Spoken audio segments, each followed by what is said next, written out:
Commander Valktar stood at the observation deck of the Galactic Defense Academy, watching the morning intake with the kind of expression usually reserved for someone who had just stepped in something unpleasant. His forearms crossed in perfect symmetry across his chest, the ceremonial battle scars on his chitinous hide gleaming under the artificial suns. 23 years of service, 14 major campaigns, and enough medals to sink a small transport ship. And now, this, humans, he muttered, the word rolling off his forked tongue like a curse. They actually sent us humans. The Academy had trained warriors from across the galaxy for over 2 centuries. Krell shock troopers with their natural armor plating, Thylorian assassins who could phase through solid matter, Mordanian berserkers who grew stronger with each wound they received, elite soldiers, every last one of them, beings who had earned their place through blood, sweat, and superior evolution. And then there were the Deathworlders. Valktar watched the human exchange students file into Formation Alpha, their pathetically soft bodies moving with what they probably thought was military precision. Their homeworld, Earth, was classified as a Class 12 Deathworld, sure, but that just meant they were good at not dying from their own planet's attempts to kill them. It didn't make them soldiers. "Look at them," he said to his aide, Lieutenant Krixtal, who was busy trying to blend into the wall. Bipedal, no natural weapons, no armor, no enhanced strength. They don't even have proper reflexes. I've seen galactic standard house pets with better combat instincts. The human squad consisted of 6 individuals, each one more unremarkable than the last. Their leader, according to the files, was someone called Maya Blackwood. Valktar had laughed when he read her dossier. 1.7 meters tall, roughly 70 kilograms of what humans optimistically called muscle, and apparently some kind of specialist in close quarters combat. Close quarters combat. As if any civilized species would be caught dead fighting within arm's reach of their enemies. "Sir," Krixtal ventured, his voice barely above a whisper, "perhaps we should review their individual files more carefully? Some of these exchange students have interesting background notations." Valktar's head snapped around, his compound eyes focusing on his aide with the intensity of a targeting computer. "Interesting? Lieutenant. The only thing interesting about these meatbags is how they managed to develop spaceflight before going extinct. They're from a backwater system that only discovered faster than light travel 50 years ago. 50 years. My grandmother's combat boots are older than their entire space program. The Academy's reputation was built on one simple principle: break the weak, forge the strong. The training regimen was specifically designed to push cadets beyond their limits, to find the breaking point of each species and then shatter it completely. Only those who could rebuild themselves from the fragments were worthy of the Academy's seal of approval. These humans. Valktar continued, warming to his subject, they got lucky. Lucky that their solar system had rare metals. Lucky that the Galactic Council needed a new trade partner. Lucky that they haven't been invaded by a real military force yet. But luck runs out, and when it does, natural selection takes over. He turned back to watch the humans attempt to form up with the other cadets. Maya Blackwood stood at the front of her squad, her dark hair pulled back in a regulation bun, her expression as blank as her future prospects. She was listening to the orientation briefing with the same level of attention she might give to a weather report. 6 months, Valktar said, his mandibles clicking in amusement. I give them 6 months before they're crying to go home to their little blue marble. And that's being generous. The first week of training was everything Valktar had hoped for, and more. The humans fumbled with the standard-issue plasma rifles like they were holding live grenades. Which, considering their track record with the weapons, wasn't far from the truth. Maya Blackwood had managed to accidentally discharge her rifle into the ceiling 3 times during basic firearms instruction. 3 times. Even the Florbonian slug creatures, who had no concept of hand-eye coordination, had better weapons handling. Blackwood. Valktar bellowed across the training yard, and his voice carrying the authority of someone who had personally ended the Zentarian Krell War with nothing but a ceremonial blade and sheer bloody-minded determination. Care to explain why your weapon is pointed at the sky instead of the target? Maya turned toward him, her expression unchanging. Equipment malfunction, sir.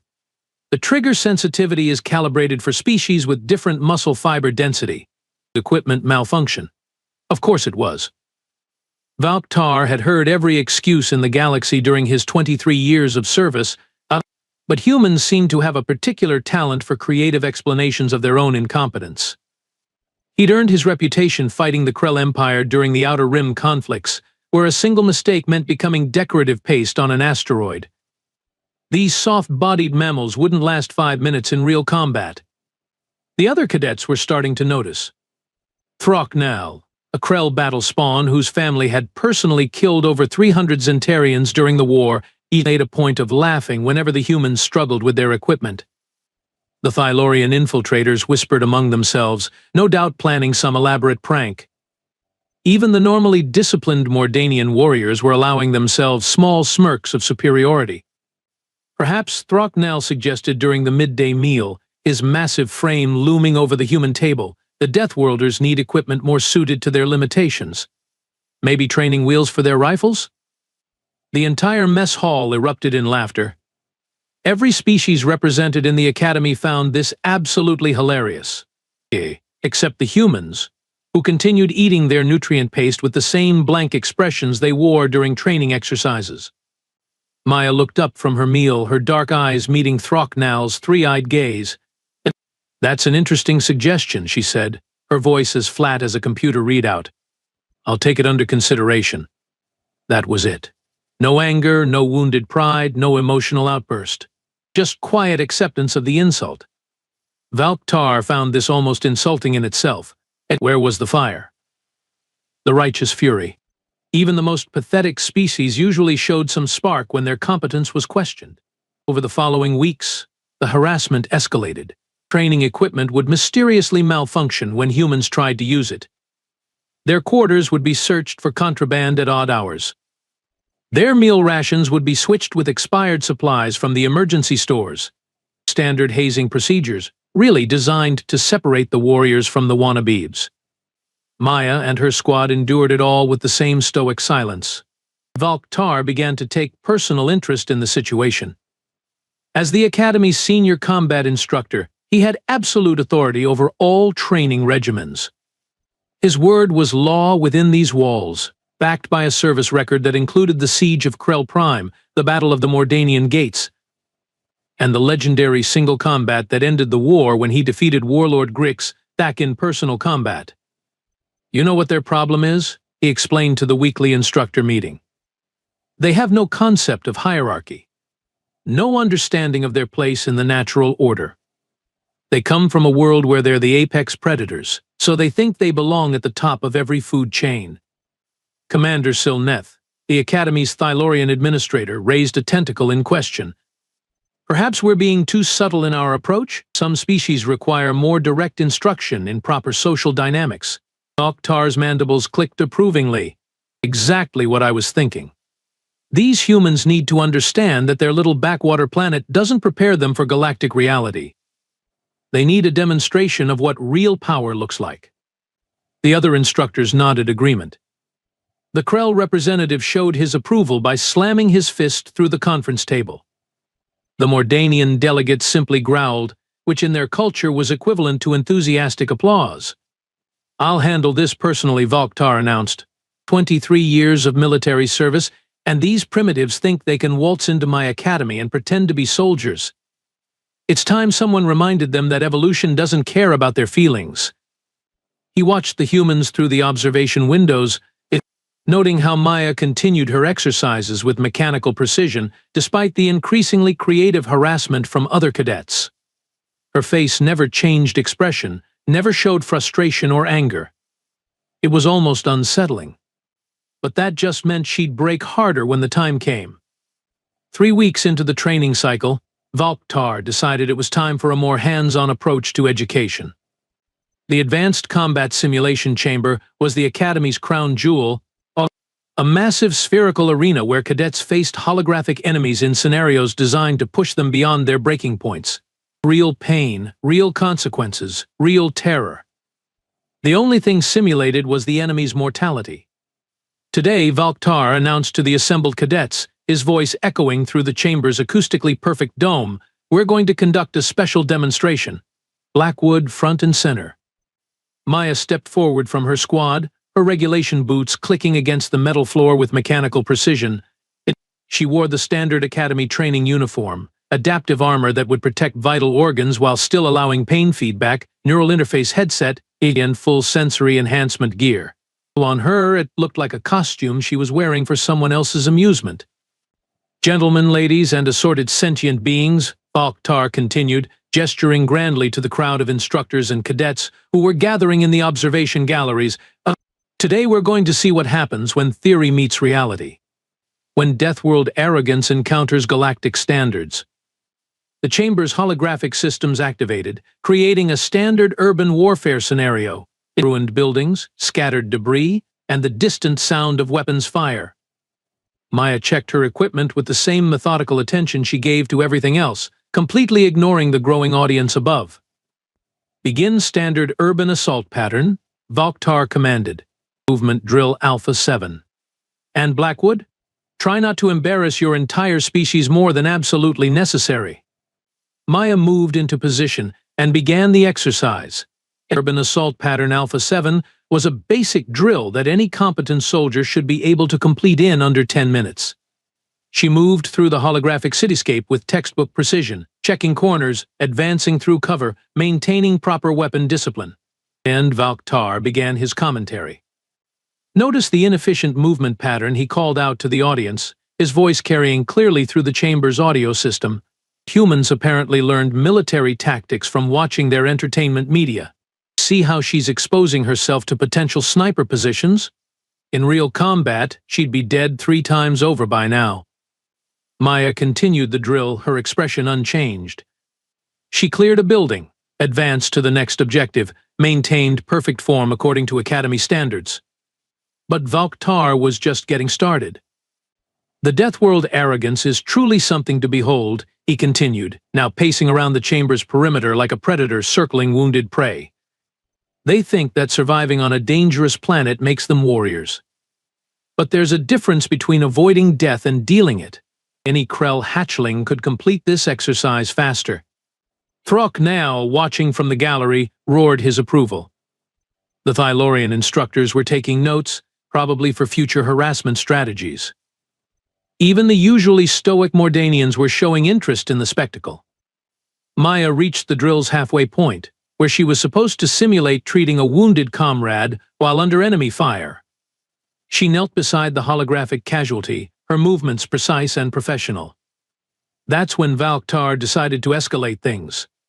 "This is pathetic," he announced, stepping into the simulation zone. "Absolutely pathetic. Look at her, fumbling around like she's never seen real combat.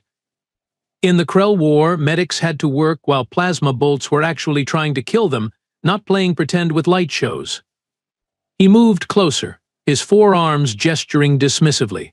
Her squad would be dead, her mission would be failed, and her planet would be conquered by any real military force. This is what passes for a soldier in human space.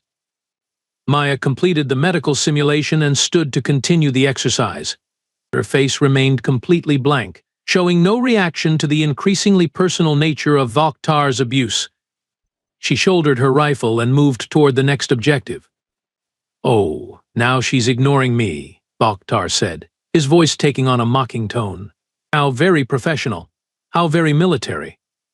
Except real soldiers respond when their commanding officers are addressing them." The gallery was completely silent now, every eye focused on the drama unfolding below. Even the automated systems seemed to be holding their breath, the holographic simulation continuing around them like background noise. Maya began the final phase of the drill, a simulated building assault that required precise timing and coordination. She moved to the entry point, checked her equipment one final time, and began the breach sequence. Her hands moved with mechanical efficiency, every motion exactly as specified in the Academy manual. That's when Balktar made his mistake. "Enough of this farce," he snarled, stepping directly behind Maya as she prepared to enter the building. "If you can't be bothered to acknowledge your betters, perhaps you need a more direct lesson in respect." His upper right hand shot out and grabbed a fistful of Maya's dark hair, yanking her head back with enough force to make any normal being cry out in pain and surprise. He intended to drag her away from the exercise, to humiliate her in front of the entire academy, to finally break that infuriating mask of professional calm. Maya's response was instantaneous. Without turning around, without changing expression, without even dropping her rifle, her left hand moved in a precise arc that caught Vokhtar's extended arm at exactly the right angle. There was a moment of perfect leverage, a fulcrum of physics and anatomy that every combat instructor in the galaxy would have recognized. Then came the sound. It wasn't quite a crack, wasn't quite a pop. It was the specific, wet, organic noise that joints make when they separate in ways that evolution never intended. Vokhtar's shoulder dislocated with surgical precision, his elbow hyperextended past its breaking point, and his wrist twisted through an angle that made several spectators physically ill. Maya released his hair and stepped calmly into the building to complete her exercise. The silence that followed was the kind of complete, absolute quiet that only occurs when an entire room full of beings simultaneously realizes they've witnessed something that shouldn't have been possible. Vokhtar stood there, his right arm hanging at an angle that defied every principle of Zentarian anatomy, staring at Maya's back as she disappeared into the holographic building. His brain, trained by decades of military service to process combat situations instantly, was having difficulty accepting what had just happened. One moment, he'd been in complete control of the situation. The next, he was experiencing pain in ways his species' pain receptors had never been designed to handle. Medical team to combat Chamber 7. Someone was saying over the intercom, though Vokhtar couldn't identify the voice through the red haze of agony clouding his vision. Priority Alpha Medical Emergency. Repeat, Priority Alpha Medical Emergency. Maya emerged from the holographic building 30 seconds later, having completed the drill's final objective with the same mechanical precision she'd shown throughout the exercise. She safed her weapon, removed her neural interface headset, and turned to face the observation gallery where 300 of the galaxy's finest military minds were staring at her in various stages of shock and disbelief. Exercise completed, she announced, her voice carrying clearly through the chamber's audio system. Time 9 minutes, 47 seconds, all objectives achieved within acceptable parameters. She then looked at Vokhtar, who was still standing there like a broken statue, and added, "Sir, you appear to require medical attention. Should I call for assistance?" The medical team burst into the chamber with the kind of urgency usually reserved for combat zones. Dr. Relixan, the Academy's chief medical officer, took one look at Vokhtar's arm and immediately began cursing in 3 different languages. 2 of them were considered too profane for mixed-species company. How in the name of the first gods did this happen? Relixan demanded, scanning Vokhtar's injuries with a medical tricorder. This isn't combat damage. This is anatomical precision. Someone knew exactly how your joints work, exactly how much pressure to apply, exactly which angle would cause maximum damage without permanent disability. Vokhtar tried to speak, but the pain was making it difficult to form coherent thoughts. Maya had done something to his arm that should have required detailed knowledge of Zentarian physiology, biomechanics, and pressure points, a knowledge that no human should possess. The shoulders completely dislocated, Relixan continued, his medical scanner beeping frantically. The elbows hyperextended past the safety threshold, and the wrist by the 7 moons, the wrist has been twisted through a 120-degree rotation. This is surgical-level precision applied at combat speed. The investigation began immediately. Academy security pulled the training footage from 17 different angles, analyzing Maya's movement in slow motion frame by frame. What they found was even more disturbing than the injury itself. Maya's counterattack had taken exactly 1.3 seconds from initiation to completion. Her hand had moved along a trajectory that could only have been calculated with perfect knowledge of Zentarian anatomy and leverage physics. More importantly, her heart rate hadn't changed throughout the entire encounter. "Run it again," commanded Admiral Court Hax, the Academy's director of operations, as the security team played the footage for the 5th time. Focus on her facial expression during the incident. The holographic replay showed Maya's face in perfect detail. Before Valktar grabbed her hair, calm, professional, focused on the exercise. During the physical altercation, calm, professional, focused on the exercise. After dislocating his arm, calm, professional, focused on the exercise. She didn't even blink, whispered Lieutenant Commander Yul Seth from the Intelligence Division. Look at her pupils. No dilation. No involuntary muscle contractions. No startled response. It's like she was expecting it to happen. That's when someone thought to actually read Maya's personnel file. Not the abbreviated Academy version they'd been working from, but the full military record that had been classified under Galactic Council security protocols. What they found turned Valktar's blood cold, assuming he'd had any warmth left in it after the medical team finished pumping him full of pain suppressants. Maya Blackwood wasn't a trainee. She wasn't an exchange student. She wasn't some random human they'd pulled from their military academy. Maya Blackwood was a 15-year veteran of something called the Terran Special Operations Command. Her service record included deployments to 17 different conflict zones, specialized training in 43 different forms of close-quarters combat, and certifications in the anatomy of over 60 sentient species. The reason she knew exactly how to disable a Zentarian was because she'd been specifically trained to kill them. "Keep reading," Admiral Court Hacks ordered, his voice barely above a whisper. The files kept getting worse.